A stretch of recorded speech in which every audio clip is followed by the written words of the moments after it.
So my name's John Braman. I'm happy to be here at the American Orthopaedic Association 135th annual meeting, and I have the opportunity to talk with Mac Evarts. Mac, one of the things that's been fun about my opportunity to get to know you over the last 10 to 15 years has been hearing stories, first of all, but also just sort of seeing the impact that you've had on those around you. And one of the things I wanted to ask you about was you were a person who saw the value in diversity before there was even a movement to diversify our profession. And I'm curious about two things, and I'm hoping you can share with me about them. One was why you thought it was so important, and two, how you went about it, particularly at a time when there might not have been the tide around you pushing things, hopefully, in that direction. Well, I grew up in a matriarchal family. And my mother ran the show, and we were in a small town in western New York, and it was a large central school system. And she was a gym teacher. On the other hand, she became athletic director of that big school in the 40s. And she installed lights on the football field because my father couldn't come to the day games. So that's where I had my upbringing in regards to diversity. I just thought that was appropriate. And so as time went on, I always thought that it was very important to have women in leadership roles. So we started at the Cleveland Clinic, and it was very controversial to have a woman come in the orthopedic residency program. That was not particularly accepted at that point in time. Well, then there was an organization that was the Association of Academic Chairs, something like that. And I happened to be given a talk, and I wrote a paper, it got written up, my comments. And I had a paragraph in there about the importance of women in orthopedic surgery. I got more hate mail from that particular article than anything else I've ever written. It was unbelievable. People wrote, distinguished pillars of orthopedic surgery, said, "What are you doing? This is terrible. It's going to ruin the profession. You can't have this happen." And you've heard all the stories about how women shouldn't go into orthopedics. Well, that just made me more determined. And so that's why we always tried very hard to have women in the orthopedic programs. Yeah, it's been a huge impact and a part of our connection, right? So I know you because my partner, Liza Arndt, introduced us. And so it's been fun for me to see, one of my vice chairs who really credits, I think she would be very comfortable with me saying, credits a lot of her success with the opportunities that she received through hard work and through your mentorship. So it's been a fun part of my connection to you as well. Something we were talking about earlier was, having success in multiple places. And I think it's an interesting story that you share about, your leadership journey from a variety of different places. And I was hoping maybe you could talk a little bit about, what you use as a decision-making factor for looking at new opportunities and how you were able to thrive in such different and yet all important and prestigious orthopedic and academic places. Well, you start out and you don't plan ahead saying, well, I'm going to be this, I'm going to be that. I deserve this, I deserve that. That's not true. You start out doing the best job you can. And as time goes along, if you're doing things correctly, things do work out pretty well most of the time. And then there comes a time where you say, can I make a difference? And can I make more of a difference in a certain setting? So when that happens, why you may have an opportunity that comes along and saying, this is something that I can do that will make a difference. And when I moved from the Cleveland Clinic, where I was chair, as I told you earlier, at a far too young age, back to the University of Rochester, which was my medical school, I was an alumnus, and my residency was there, to take on and form a new department of orthopedics, that seemed like a real opportunity to do that and to grow that. And so what I liked about that was I thought it would be a good place to recruit to. So I thought recruitment would be relatively easy. And then, of course, I made the Cleveland Clinic very upset because I stole 2 people away from them and took them with me back to Rochester. So, and then, of course, after that, the opportunity came along to be a CEO and dean of an academic health center. And I thought, well, I sort of participate in a lot of things in orthopedics. Maybe this would be something I would have a little bit more impact in a broader sense of the word. Yeah, we talked a little bit this morning about how orthopedic surgeons often don't find themselves in leadership positions. I call it the plaster ceiling. It kind of, we're so busy in the operating room, we're so passionate about our jobs, both surgical and non-surgical treatment of our patients, that we often don't carve time out to be in the leadership meetings and progressing towards the C-suite. And yet I think we really do have skills that can be perfect for that setting. As we talked about, we make decisions with imperfect information and live with the consequences of those decisions every day in the operating room. What propelled you to do that, and what advice would you give to someone who's considering whether or not that's the right career path for them, who might be earlier on in their career? Well, I agree with you totally that orthopedic surgeons, and probably surgeons in general, I used to tease my medical colleagues by saying, you think a lot. But we not only think a lot, we do a lot. We think and do. And so I think that gives you an edge up on some people, some in leadership roles. In other words, as you pointed out, you're able to make a decisive decision, stick with it, live with the failures, live with the successes. So what would you think about if you're a younger person? It's interesting. I've had a lot of former residents who've gone on to major roles. They've been departmental chairs. Right now, there have been 7 departmental chairs in the United States that are orthopedic surgeons that were former residents. Now, what did we do that was different? And I think I mentioned the fact that if you'd gone back to their residency, would I say, oh, well, that person's going to be a chair, or that person's going to do this or that? No, you didn't do that. They were just learning how to be a leader. And that was because they practiced well, they lived well.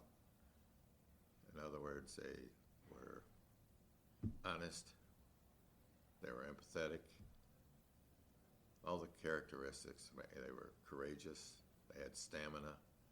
These are things that make a good leader, I think. And somehow they had those traits. They're all different. No 2 of them are the same at all.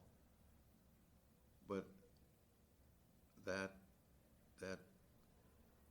leadership is a evasive term.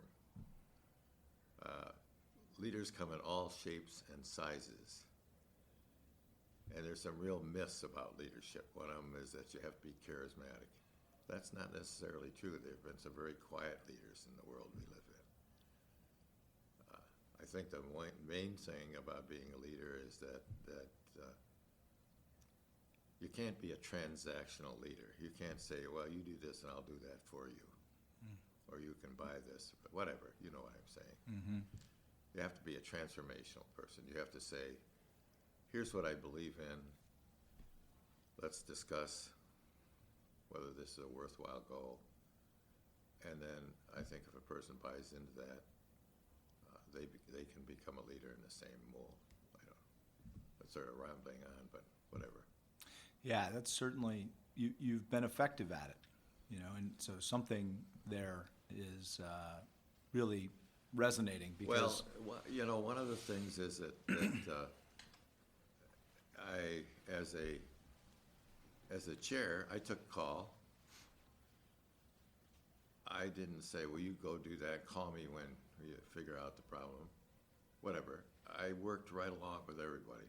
Mm-hmm. I didn't expect them to work any harder than I did. And we all figured that out. I mean, the residents knew that.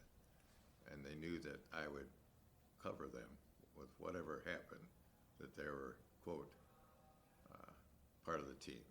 Yeah. And so there was a very effective environment where you could create a team of people that were proud of being where they were, proud of what they were doing, recognize that they were making an impact. And I think that grows leadership. And I'm not just saying these 7 were exceptional. I have the residents that have had the opportunity of working with, they've all been successful. There's no one that's really failed. Yeah. Or got into trouble or whatever. They've all been successful in their little setting. The ability to include, right? So we've talked a lot about the leadership principles over the last year, and you know, being able to create a space where a diversity of folks feel comfortable in your organization is such a critical part of that. You know, there are a million organizations that would have loved to have someone like you be involved with them. What has made the AOA a specific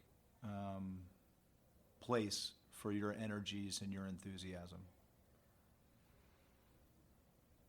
Well, I thought way back when, before you were born, and many others, it was always an inclusive organization.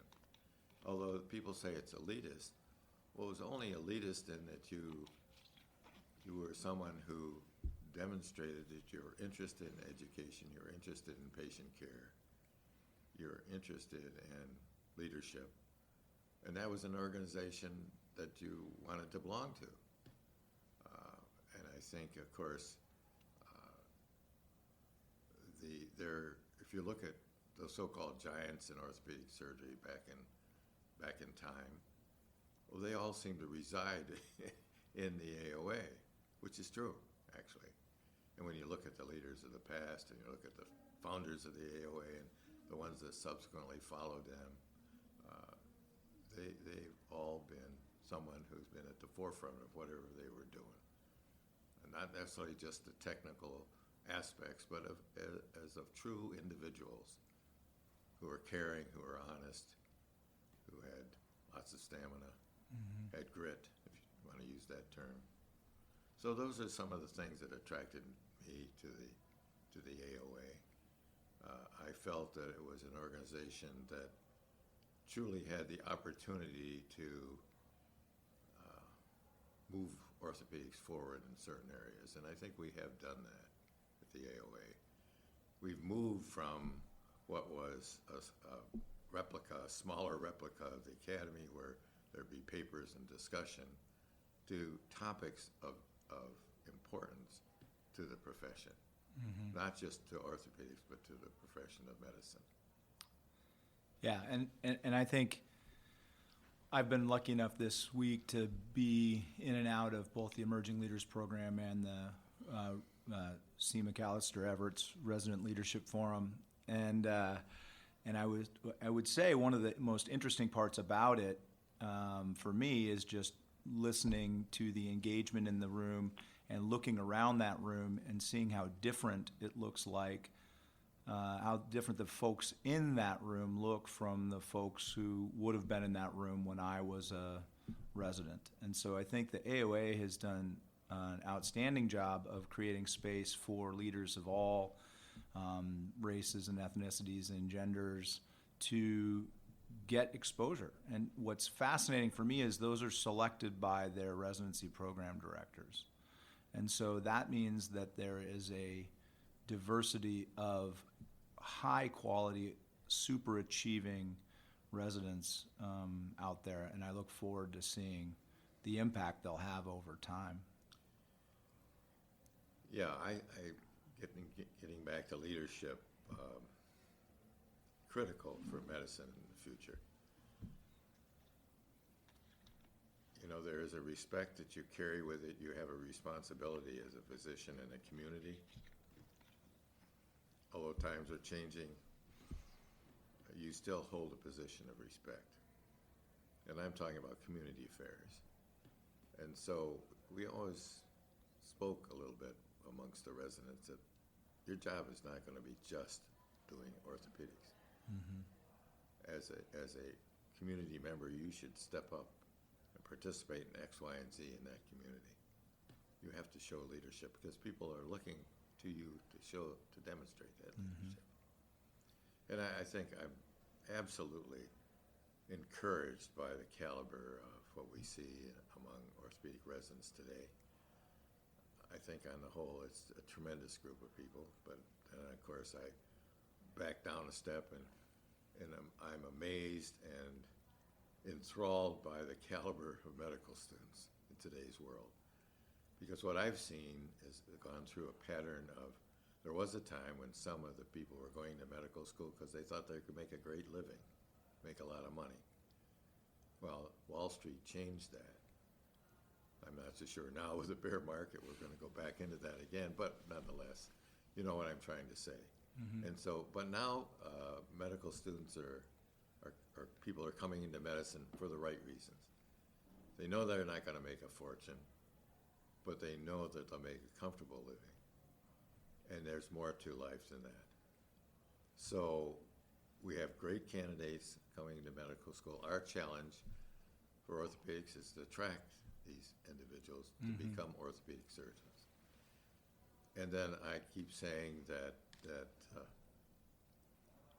I've lived so long that orthopedics has evolved from being, quote, a subspecialty of a department of surgery to a major department within an academic setting, within an academic health center.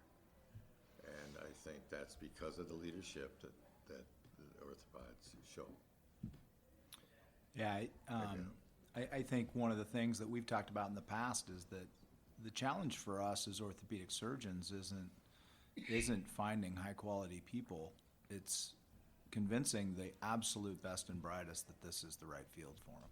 And I think that if we do that, when you look at the breadth and diversity of the best and brightest in most med school classes, we've still got opportunity to get some of the best and brightest to come join us in our field. And no question about that. And we've had a real run on the best and brightest coming into orthopedics. Yeah. I mean, you go back and you'll look at those institutions that have AOA organizations within that. We're attracting those students into orthopedics. Now, as you know, as we've talked, our challenge is to have more women come into orthopedics. And we have to work on that. I think that's something that we can continue to work on. There's a Ruth Jackson Society. Ruth Jackson. Or Ruth Jackson, I'm sorry, Ruth Jackson Society. And they have some of the same leadership goals we have in AOA. And I think that the partnerships that exist by having faculty who are active in Ruth Jackson, who are active in the Gladden Society, and who are engaged in trying to diversify our field has really been something that is synergistic with the goals and the energies of the AOA. Absolutely, and what's happening nationally is that there are a few orthopedic surgeons, or there are a few women who are deans of medical school now. There are a few orthopedic chairs that are women. We need more of that. And I think the challenge is there, but back to the leadership question, I think it's important that we infuse our orthopedic trainees with the fact that they need to become leaders, that there's an important role for them to play. And of course, there's no better organization to do that than the AOA. That's exactly right.